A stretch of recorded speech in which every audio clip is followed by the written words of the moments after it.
Pemirsa, Majelis Kehormatan Mahkamah Konstitusi kembali menggelar sidang etik dengan agenda pemeriksaan pendahuluan pada Kamis pagi. Majelis Kehormatan MK menghadirkan 5 pelapor, diantaranya Perhimpunan Pemuda Mardani, Perhimpunan Bantuan Hukum dan HAM Indonesia atau PBHI, Tim Advokasi Peduli Hukum Indonesia, BEM Universitas Nahdlatul Ulama Indonesia, dan Advokat Alam Syah Hanafiah.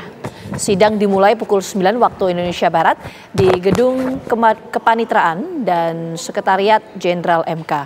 Kelima pelapor seluruhnya pemirsa melaporkan pelanggaran kode etik Hakim Konstitusi Anwar Usman saat mengadili perkara nomor 90 yang diputus tanggal 16 Oktober lalu mengenai Undang-Undang nomor 7 tahun 2017 tentang pemilu mengenai syarat batas usia Capres-Cawapres. Sementara itu, sebelumnya Majelis Kehormatan MK sudah memeriksa 6 dari 9 hakim konstitusi secara tertutup dan rahasia. Rencananya pada hari ini Majelis Kehormatan MK kembali akan menyidang 3 hakim konstitusi. Alasan sidang hakim konstitusi digelar secara tertutup karena menyangkut kepentingan 9 hakim dan marwah Mahkamah Konstitusi.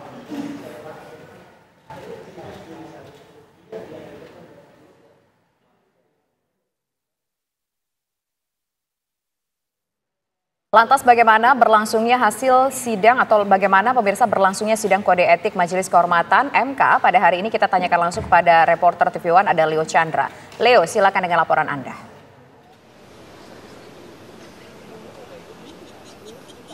Selamat sore Tisa dan juga Gina. Memang benar hari ini akan ada pemeriksaan oleh 3 hakim di Gedung Mahkamah Konstitusi Republik Indonesia yang berada di Jalan Merdeka Barat, Jakarta Pusat.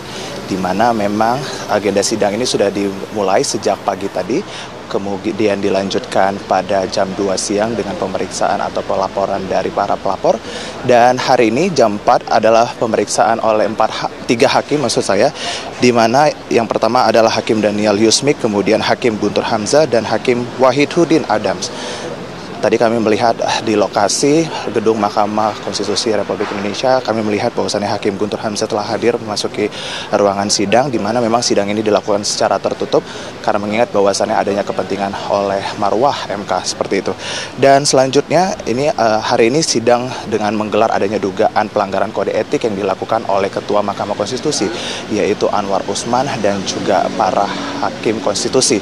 Dan selanjutnya sidang ini juga dipimpin oleh Ketua Mahkamah Konstitusi atau Majelis Kehormatan Mahkamah Konstitusi maksud saya, yaitu Jimli Ashidik, di mana sidang sebelumnya yang jam 2 itu merupakan pembacaan dari para pihak pelapor, di mana pihak pelapor ini meminta atau meng-highlight beberapa poin di mana sidang itu terkait dengan kepentingan adanya hubungan kekeluargaan, kemudian berbicara di ruang publik tentang substansi materi perkara yang memang saat ini masih sedang diperiksa, kemudian ini mengungkapkan dissenting opini, dan terakhir itu adalah melanggar prosedur registrasi yang diduga atas perintah Hakim Mahkamah Konstitusi.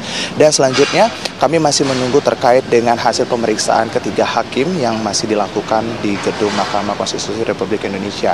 Kembali ke studio, Dinavita dan Juna. Sidang masih terus berlangsung sampai saat ini. Terima kasih Leo Chandra atas laporan Anda langsung.